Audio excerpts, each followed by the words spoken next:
Hi, welcome to No Water River and the Spotlight on NCTE Poets with Bennett Hopkins. Hi Lee, how are you doing today?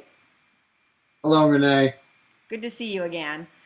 Today You we are too. speaking about J. Patrick Lewis, who won the award in 2011, the 16th recipient of the NCTE Award for Excellence in Poetry for Children.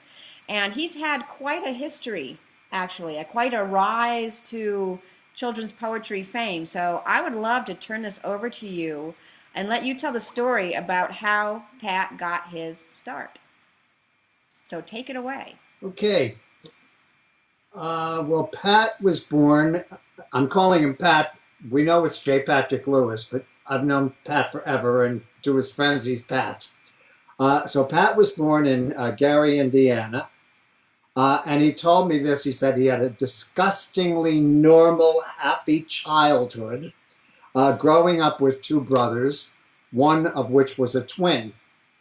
Um, After growing up, he went to college. He held a PhD in economics, and he taught college courses for 30 years. All the while he was teaching, and all that very, very boring stuff, as he claimed he was teaching, he always had the passion to write for children.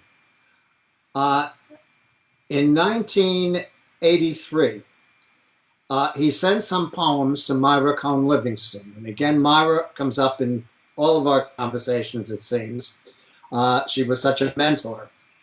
2 weeks later, he got a call, a personal call from Myra from Beverly Hills, where she lived, asking if he had written, if he would write for a new collection that she was working on.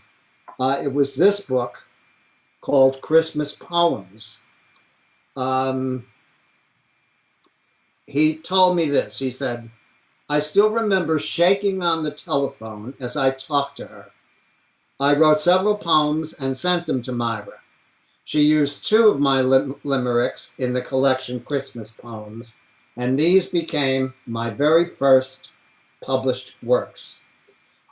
Just a quick example. It's a short limerick that Myra published, and this was the beginning of J. Patrick Lewis. It's a limerick called "A Woman Named Mrs. S. Claus." A woman named Mrs. S. Claus deserves to be heard from because she sits in her den baking gingerbread men while her husband gets all the applause. A wonderful limerick. And again, in Myra's book, Christmas Poems, published by Holiday House and illustrated by Trina Shard Hyman. Not a bad beginning, is it? Soon after the publication of this book, Myra called me and she told me, "Lee, I know this incredible young talent whose words were spun of magic." And she suggested I get in touch with him. I did. And since that time, I have worked with Pat, used his work in many of my collections. We became the very best of friends. I know Pat has written a slew of books, I think well over 80, maybe nearing 100 by now, for all I know. And they are really diverse, on diverse subjects. Could you talk a little bit about his subject matter and maybe take us through a little bit of what he's done, starting with his first book?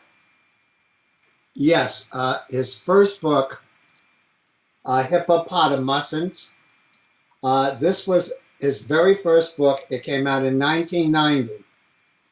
So we mentioned that he had done poems for Myra for collections. This was his first collection. The book came out in 1990 and immediately was an enormous success.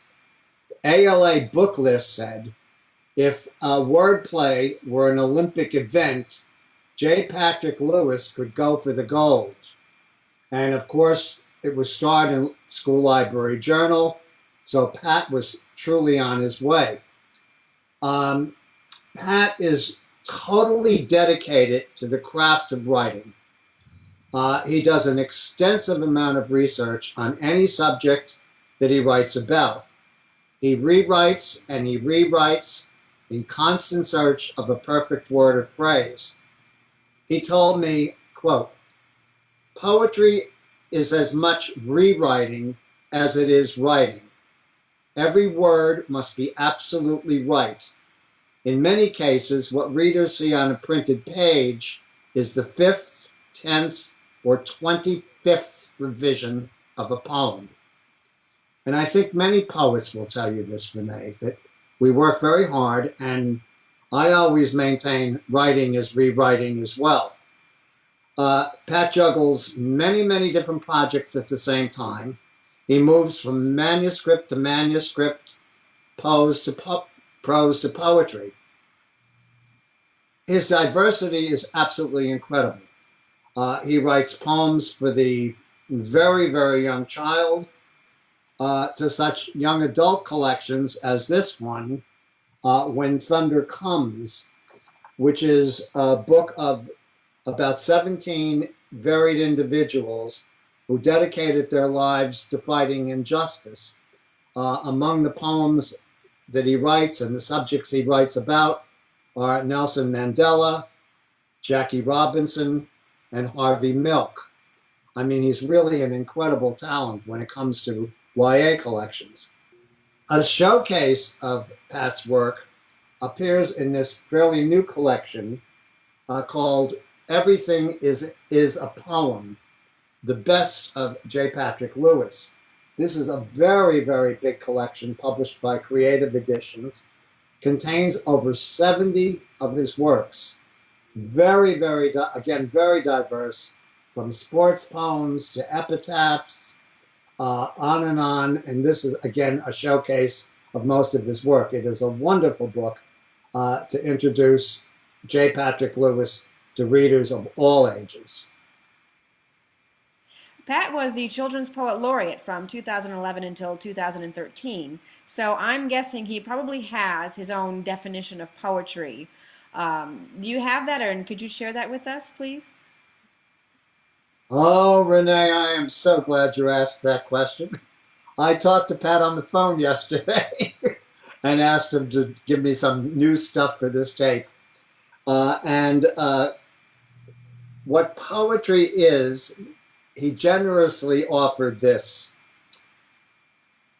Everyone looks for the light at the end of the tunnel. A poet looks for the tunnel at the end of the light. He also said, poetry is frosted fire. And finally, novelists fall in love with their characters. Poets accept blind dates with enchantment. I think lovers of poetry can revel reading all of his work, and what a blind date they will have. Blind Date, yes, and I have to say I've read a lot of Pat Lewis's work, and there's definitely a lot of frosted fire in there to enjoy. So I hope everyone who's watching is going to run out and, dip into that pool that Pat has so wonderfully created for us. So that ends our 16th episode with Lee. Thank you for watching, and we hope you join us for our next episode. Thanks a lot, Lee. Thank you again, Renee. Looking forward to the next one. Me too. Bye-bye.